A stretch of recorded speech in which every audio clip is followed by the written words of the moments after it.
Good evening friends, मैं आपका दोस्त दीपक हाजिर हूँ वीडियो के साथ। तो बहुत जनरल वीडियो में बात करने वाले हैं, जनरल टॉपिक के मतलब जनरल इन्फॉर्मेशन के बारे में बात करने वाले हैं। तो आज हम बात करने वाले हैं इम्यूनो सप्रेसेंट के बारे में। इम्यूनो सप्रेसेंट क्या होता है, और आपने कभी ना कभी अगर आपको कोई जो है फीवर जो है अगर आपको हुआ या किसी भी तरीके की बीमारी होगी तो कभी ना कभी तो आपने जो है इम्यूनो सप्रेसेंट का यूज़ तो ज़रूर किया होगा। तो इम्यूनो सप्रेसेंट क्या होता है, तो एज ए लेमैन के लैंग्वेज में समझे, एज ए जनरल समझा जाए इम्यूनो सप्रेसेंट क्या होता है, तो उस बारे में इस वीडियो में देखने वाले हैं। तो टॉपिक बहुत इंटरेस्टिंग है और इंटरेस्टिंग इसको मैं लास्ट तक रखूंगा, तो वीडियो को लास्ट तक जरूर देखें और समझें इम्यूनो सप्रेसेंट होता क्या है। और इसमें देखा जाए तो कई सारे क्वेश्चंस जो हैं इससे रिलेटेड जो है फार्मासिस्ट एग्जाम्स में देखे जाते हैं। तो बहुत सारे इसकी कैटेगरीज हैं, बहुत सारी क्लासिफिकेशन है। तो हम बेसिक क्लासिफिकेशन जो 3 क्लासिफिकेशन मैंने सेलेक्ट किए जो काफ़ी फ्रिक्वेंटली जो है इसकी मेडिसिन को देखा जाता है यूजेस के पर्पज से। इसके अलावा भी कई सारे क्लासिफिकेशंस हैं। तो 3 क्लासिफिकेशन और उसकी कुछ ड्रग्स के बारे में देखेंगे, ड्रग्स मतलब उसके सॉल्ट्स के बारे में देखेंगे, और एक जो है उसमें सॉल्ट जिसका नाम है मीथोट्रिक्सेट जो एंटी मेटाबोलाइट या एंटी फोलेट जो है कैटेगरी का है, उसके बारे में थोड़ा डिस्कस भी करेंगे कि वो किस पर्पस के लिए यूज होता है और बेसिकली उसको कहाँ यूज किया जाता है। और ऐसे जो है एमएमएफ नाम के भी करके आती है, जिसकी फुल फॉर्म की बात करें तो माइकोफोलेनेट मेफोटिल करके एक तरीके से ड्रग आती है, ये भी काफ़ी ज़्यादा जो है यूज़ की जाती है। फिर एजोरान ब्रांड नाम से एजोथियोप्रीन करके जो आती है एक ड्रग, वो भी काफ़ी ज़्यादा यूज़ किया जाता है। और तो बेसिक सा जब सबसे पहले इसकी अंडरस्टैंडिंग देखते हैं कि इम्यूनो सप्रेसेंट क्या होता है, फिर इसके बाद में क्लासिफिकेशन देखेंगे और उसकी कुछ ड्रग्स के बारे में देखने वाले हैं।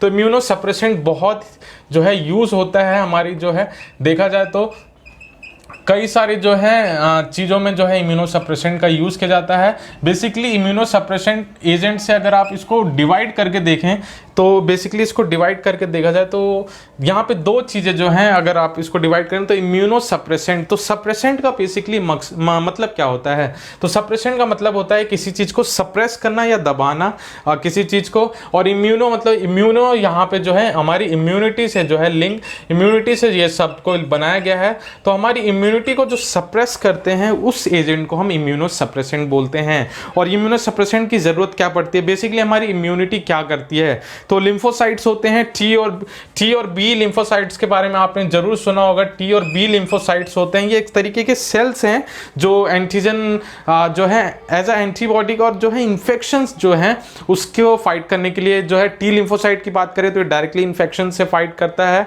और जो बी लिम्फोसाइट्स है वो एंटीबॉडीज को क्रिएट करता है और जो है इन्फेक्शन से प्रिवेंट करता है। तो टी और बी लिम्फोसाइट्स सेल हैं जो इम्यूनिटी में जो है बेसिकली काम करते हैं। तो जो इम्यूनिटी हमारी बेसिकली इम्यूनिटी हर जो है जो लिविंग ऑर्गेनिज्म है जो बेसिक जो हायर स्टेटा में, जैसे एनिमल्स की जो है स्टेटा किंगडम की देखा जाए तो सब में है इम्यूनिटी जो है डेवलप होती है। अब जो है इन्फेक्शन से बाहर पैथोजन से बचाने के लिए जो है बॉडी ने एक मैकेनिज्म तैयार किया है कई सालों से। जो है हमारी जो बायोलॉजी देखी जाए, नेचर देखा जाए तो नेचर ने ही इस चीज़ को डेवलप किया है टाइम टू टाइम। तो कई सारे इन्फेक्शन जो है हो सकते हैं, तो उससे बचाने के लिए बॉडी ने सेल्फ रेजिस्टेंस जो है एक तरीके का सेल्फ मैकेनिज्म क्रिएट किया है जिसको हम इम्यूनिटी बोलते हैं इन्फेक्शन से बचने के लिए। या तो वो वायरस पैथोजन हो सकता है, बैक्टीरिया हो सकता है, फंगस हो सकता है, प्रोटोजोआ हो सकता है, किसी भी तरीके का जो है पैथोजन हो सकता है जो हमें इन्फेक्ट कर सकता है और बेसिकली उस लिविंग ऑर्गेनिज्म के सर्वाइवल पे खतरा हो सकता है। तो इसी से जो है प्रिवेंट करने के लिए कई सालों से जो है इम्यूनिटीज़ जो है हमारी नेचर ने डेवलप की है। तो कई सारे जो है पैथोजन जो है हमें इन्फेक्ट तो करते हैं, मगर हमारा जो इंटरनल मैकेनिज्म है इम्यूनिटी का उस चीज़ को किल कर देता है, उससे फाइट करता है उसके अगेंस्ट में, जिससे हम फिर से जो है नॉर्मल स्टेज में आ पाते हैं। तो इम्यूनिटी हमारे लिए बहुत ज़रूरी है। जिसकी हायर इम्यूनिटी होती है, आपने देखा होगा कि बच्चों की लो इम्यूनिटी होती है तो उनको इन्फेक्शन होने के चांसेस बढ़ते हैं। तो जिनकी लो इम्यूनिटी होती है वो फ्रिक्वेंटली जो है उनको डिजीज या सिकनेस होती रहती है। जिसकी अच्छी इम्यूनिटी होती है, कई सारे विटामिन्स आते हैं, विटामिन सी एक डेडिकेटेड इम्यूनिटी को सपोर्ट करने के लिए होता है। तो इम्यूनिटी अच्छी जितनी होती है उतना इन्फेक्शन होने के चांसेस, डिजीज होने के चांसेस कम होते हैं। तो इम्यूनोसप्रेसेंट, अब यहाँ पे देखा जाए इम्यूनोसप्रेसेंट अब इम्यूनिटी है तो हमारी बॉडी उस इन्फेक्शन के अगेंस्ट फाइट भी करेगी, जैसे कोई बैक्टीरिया है तो उसके अगेंस्ट फाइट करेगी। और तो कुछ ऐसी डिजीज हो जाती हैं जिसको हम बोलते हैं auto immune disease. Auto immune disease जो है वो खुद ही जो है हमारी इम्यूनिटी को जो है ट्रिगर कर लेना, हमारी इम्यूनिटी उस कंडीशन को पैदा करती है। तो उस कंडीशन में या जो है ऑर्गन ट्रांसप्लांट, अगर ऑर्गन ट्रांसप्लांट होता है उस कंडीशन में भी जो है इम्यूनोसप्रेसेंट का जो है यूज किया जाता है। अब ये दोनों कंडीशन क्यों है? अगर ऑटो इम्यून डिजीज है तो इम्यूनिटी हमारी खुद की अपने पे अटैक करने लगती है, तो उस कंडीशन में भी जो है इम्यूनोसप्रेसेंट दिए जाते हैं जिससे ये कंडीशन है उसको रिलैक्स किया जाए। और ऑर्गन ट्रांसप्लांट है, किसी ऑर्गन को किसी से लेके किसी ऑर्गन में ट्रांसप्लांट किया जाता है, तो उस टाइम पे भी जो है वो एज अ फॉरेन पार्टिकल समझ के हमारी बॉडी उस पर अटैक करती है। तो उस चीज़ को भी जो है बचाने के लिए इम्यूनोसप्रेसेंट का यूज़ किया जाता है, जिससे जो है वो रिजेक्शंस के चांसेस हैं वो कम हो सके, क्योंकि नहीं तो वो खुद से ही फाइट करता रहेगा और वो जो ऑर्गन है वो जिसको ट्रांसप्लांट किया गया है उसको काफ़ी प्रॉब्लम होगी। तो दो ऐसी कंडीशंस है जहाँ पे हम इम्यूनोसप्रेसेंट एजेंट्स का यूज़ करते हैं, जिससे ये दोनों ही इम्यूनिटी के जो है इम्यूनिटी को ट्रिगर करती हैं, इम्यूनिटी हमारी जो है इनके अगेंस्ट में फाइट करती है। तो उस चीज़ को रोकने के लिए इम्यूनोसप्रेसेंट का यूज़ किया जाता है। तो इम्यूनोसप्रेसेंट के कई सारे साइड इफेक्ट्स भी हो सकते हैं, क्योंकि इम्यूनिटी हमारी जितनी डल होगी उतनी इन्फेक्शन होने के चांसेस बढ़ जाते हैं, ऑस्टियोपोरोसिस होने के चांसेस बढ़ जाते हैं, कैंसर होने के चांसेस बढ़ जाते हैं, क्योंकि जो है इम्यूनिटी इन्फेक्शन से फाइट कर रही होती है, उसी को अगर हम सप्रेस कर दें तो ये सारे साइड इफेक्ट्स आमतौर पर दिखने लगते हैं। तो ये दो कंडीशन है। अब हम देखते हैं इसकी बेसिकली दो कंडीशन में यूज़ होता है। अब इसके हम क्लासिफिकेशन देखते हैं। बेसिकली 3 क्लासिफिकेशन में इसमें देखने वाला हूं और उसके सॉल्ट के बारे में डिस्कस करने वाले हैं। साइंटिफिक कई सारी क्लासिफिकेशन है, तो मैं 3 क्लासिफिकेशंस के बारे में इसमें डिस्कस करेंगे, उसके सॉल्ट के बारे में डिस्कस करने वाले हैं। और ये 3 क्लासिफिकेशन मेजरली जो है यूज़ किया जाता है। इसके अलावा भी जो है इनकी क्लासिफिकेशन है, तो आने वाली वीडियोज़ में उसको भी देखेंगे। मगर मेरे को ये 3 जो है काफ़ी इंपॉर्टेंट लगे। रीज़न क्या है कि ये 3 के क्वेश्चंस मैंने देखे थे प्रीवियस ईयर्स के एग्जाम्स के, फार्मासिस्ट एग्जाम्स के। कई सारे फार्मासिस्ट के एग्जाम्स आप देख चुके हैं, कई सारे फार्मासिस्ट की डिस्ट्रिक्ट वाइज, महाराष्ट्र में डिस्ट्रिक्ट वाइज कई सारे एग्जाम्स लॉन्च हुए हैं। एम्स का एग्जाम भी जो है आने वाला है, तो एम्स की प्रिपरेशन, ऐसे कई सारे फार्मासिस्ट एग्जाम हैं। तो अगर आप फार्मासिस्ट एग्जाम की प्रिपरेशन कर रहे हैं तो जरूर जो है इन चीज़ों को ध्यान से देखें, और इनमें से क्वेश्चन भी आते हैं। और आप हमारी वेबसाइट पर भी deeppharma.in पे जा सकते हैं, जो मैं डिस्क्रिप्शन में लिंक दी है, वहाँ पर भी कई सारे MCQs हैं जिससे वो प्रैक्टिस के लिए आपको काम कर सकते हैं। तो 3 जो है क्लासिफिकेशन जो है इम्यूनोसप्रेसेंट की कौन सी है, 3 तो नहीं है, इसके अलावा भी है, मगर 3 जो मैंने पिक की है वो काफ़ी मेरे को इंपॉर्टेंट लगी हैं। तो सबसे पहला जो है देखा जाए, जिसको हम देखें तो उसको बोलते हैं ग्लूकोकॉर्टिकॉइड्स के बारे में। ग्लूकोकॉर्टिकॉइड्स जो है एक पहली क्लासिफिकेशन है। इसमें जो सॉल्ट की बात करें, ग्लूकोकॉर्टिकॉइड जो है ये एक पहली क्लासिफिकेशन। इसकी जो सॉल्ट की बात करें तो प्रेडनिसोलोन जो है, प्रेडनिसोलोन बहुत ज़्यादा फ्रिक्वेंटली यूज़ किया जाता है। प्रेडमेट के नाम से 4 mg, 8 mg, 16 mg जो है ये ड्रग जो है इसके ब्रांड आते हैं और इस सारी डोजेज में जो है देखा जाता है। तो ये भी कई जगह जो है immunosuppressant as a immunosuppressant use किया जाता है। फिर दूसरी क्लासिफिकेशन की बात करें जिसमें काफ़ी सारी ड्रग्स हैं, जिसको दूसरी कैटेगरी की बात करें तो दूसरी कैटेगरी में बहुत सारे सॉल्ट इन्वॉल्व हैं, जिसको हम बोलते हैं एंटी प्रोलिफरेटिव। ये कैटेगरी है, हाँ, एंटी प्रोलिफरेटिव कैटेगरी है, जिसमें कई सारे ड्रग्स के नाम है। इसमें से एक ड्रग के बारे में हम डिस्कस भी करेंगे।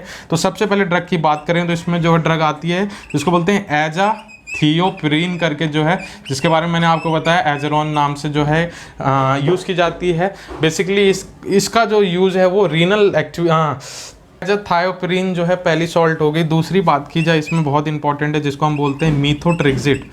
मीथोट्रेक्सिट के बारे में आपने जरूर सुना होगा। मीथोट्रेक्सिट जो है एंटीफोलेट भी है, एंटी मेटाबोलाइट भी है। इसका यूज़ इसके यूजेस के बारे में देखेंगे, इसके कई सारे यूजेस हैं। तो ये काफ़ी इंटरेस्टिंग ड्रग है और इससे काफ़ी रिलेटेड क्वेश्चंस मैंने जो है प्रीवियस ईयर के क्वेश्चंस में देखे हैं। फिर ऐसे देखें तो इसमें MMF नाम के आती है, जिसको हम बोलते हैं माइकोफिनोलेट जो है, मैफिटिल, जिसको हम MMF भी बोलते हैं, मैफिटिल। ये जो है ये इस कैटेगरी में ये सॉल्ट जो है ये भी देखा जाता है। फिर इसके साथ जो है साइक्लोफॉस्फेमाइड, क्लोरमब्यूसिनॉल भी, ये सारी जो ड्रग्स हैं इसमें इन्वॉल्व हैं। तो ये 2 कैटेगरी होगी। एक तीसरी जो है काफ़ी इंपॉर्टेंट है, जिसको हम बोलते हैं तीसरी बात करें तो जिसमें तीसरी आती है कैल्शियम न्यूरिन इनहिबिटर्स आते हैं, जो आपने सुना होगा। उसमें one of the famous drug जो है विटिलिगो में यूज़ की जाती है, जिसको बोलते हैं टेक्रोलीमस नाम से जो है कैल्शियम न्यूरिन इनहिबिटर्स आते हैं। तो जो है इसमें सबसे इंपॉर्टेंट जो आपने टेक्रोलीमस के बारे में जरूर सुना होगा। टेक्रोज के नाम से कई सारे ब्रांड्स आते हैं, टेकमोड करके नाम आते हैं, टेकवीडोफोर्ड करके आते हैं। तो टेक्रोलीमस वन ऑफ द फेमस जो है ड्रग विटिलिगो में यूज़ की जाती है। जो वाइट स्पॉट्स हो जाते हैं उसमें जो है वो भी एक ऑटोइम्यून डिजीज़ है। तो उसमें जो है हमारे जो मेलानिन का जो है कंसंट्रेशन कम हो जाता है वहाँ पे, और वहाँ पे वाइट स्पॉट हो जाते हैं। तो ये 3 कैटेगरी हैं, ये तीनों बहुत इंपॉर्टेंट है। इसके अलावा भी कई सारी हैं जो मेरे को उतनी इंपॉर्टेंट नहीं लगी, मगर उनका भी यूज़ जो है काफ़ी किया जाता है। तो ग्लूकोकॉर्टिकॉइड जिसमें प्रेडनिसोलोन आता है, ये भी काफ़ी यूज़ होती है। फिर एंटी प्रोलिफरेटिव आती है कैटेगरी, जिसमें एजाथियोप्रिन आती है, मिथोट्रिक्सिट आती है, माइकोफिनोलेट करके आती है, मैफिटिल, और तीसरी कैटेगरी की बात करें तो कैल्शियम न्यूरिन इनहिबिटर्स होते हैं, जिसमें टेक्रोलीमस काफ़ी इंपॉर्टेंट है। तो इसमें जो है मैं जो है मिथोट्रिक्सिट के बारे में आपको बताना चाहता हूँ। तो मिथोट्रिक्सिट जो है काफ़ी ज़्यादा यूज़ होती है, जो ऑटोइम्यून डिजीज होती है, रिमोटाइड, प्रोग्रेसिव रिमोटाइड अर्थराइटिस, हाँ जो है एक ऑटोइम्यून डिजीज़ है, उसमें भी जो है मिथोट्रिक्सिट का काफ़ी यूज़ किया जाता है। फिर जो है माइस्थीनिया ग्रेविस के बारे में मैं काफ़ी बढ़िया जो है वीडियो लाने वाला हूँ, माइस्थीनिया ग्रेविस के बारे में। इससे भी कई सारे क्वेश्चन रिलेटेड जो है देखे गए हैं। तो माइस्थीनिया ग्रेविस में भी जो है मिथोट्रिक्सिट का यूज़ किया जाता है। फिर यूविटिस के नाम से जो है डिसऑर्डर डिजीज बोल सकते हैं, उसमें भी जो है मिथोट्रिक्सिट का बहुत यूज़ किया जाता है। और एक कंडीशन और भी है जिसमें मिथोट्रिक्सिट का यूज़ किया जाता है, वो होती है सीवियर सिरोसिस में भी जो है मिथोट्रिक्सिट का। तो ये 3-4 कंडीशन, जैसे प्रोग्रेसिव रिमोटाइड अर्थराइटिस, उसमें भी ये क्वेश्चन बनता है मिथोट्रिक्सिट का। तो आप प्रोग्रेसिव रिमोटाइड अर्थराइटिस होता है, उसमें सीवियर सिरोसिस में, ईविटिस के में यूज़ किया जाता है, माइस्थीनिया ग्रेविस में। इन 4 से 5 कंडीशन में ये फ्रिक्वेंटली जो है मिथोट्रिक्सिट का यूज़ लिया जाता है। तो ये है इम्यूनोसप्रेसेंट। और मैंने जैसे बताया इम्यूनोसप्रेसेंट हमारी इम्यूनिटी को सप्रेस करता है, जिससे उस चीज़ से जो है जो प्रॉब्लम कर रही है हमें उसको सप्रेस कर पाए, क्योंकि इम्यूनिटी उसके अगेंस्ट में काम कर रही होगी तो वो हमारी बॉडी में एक नेगेटिव इंपैक्ट डालने लगता है। तो उस चीज़ को सप्रेस करते हैं हमारी इम्यूनिटी को, जिससे वो जो चीज़ है ट्रिगर हो रही है उसको बचाया जा सके। मगर इसमें कई सारे साइड इफेक्ट्स भी देखे जाते हैं। जैसे मैंने बताया ऑस्टियोपोरोसिस की कंडीशन जो है, अगर हम इम्यूनोसप्रेसेंट लॉन्ग टर्म तक लेते हैं तो ऑस्टियोपोरोसिस की कंडीशन हो सकती है। फिर जो है कैंसर की भी कंडीशन जो है, कैंसर की कंडीशन होने के भी चांसेस बढ़ते हैं।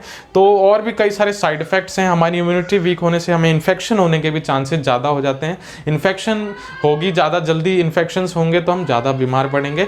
तो ये सारी भी कंडीशन होती है। तो ये इम्यूनोसप्रेसेंट के बारे में ओवरऑल जनरल इन्फॉर्मेशन आपको जरूर मिल गई होगी, उसकी क्लासिफिकेशन, सॉल्ट के बारे में और क्या होता है इम्यूनोसप्रेसेंट। तो कैसी लगी वीडियो जरूर बताएगा। और भी इसमें मैं कई सारे एक पार्ट और बनेगा जिसमें और भी हम इसके क्लासिफिकेशंस के बारे में और भी इसके साइड इफेक्ट्स के बारे में देखेंगे। तो ये है इम्यूनोसप्रेसेंट्स के एजेंट के बारे में। कैसी लगी वीडियो जरूर बताएगा, कमेंट करके सजेशन दीजिएगा। कमेंट बॉक्स में लाइक करें, वीडियो को शेयर करें, सब्सक्राइब करें और बेल का आइकन जरूर दबाएं ऐसी वीडियोस को देखने के लिए। वीडियो देखने के लिए बहुत बहुत धन्यवाद। Thank you.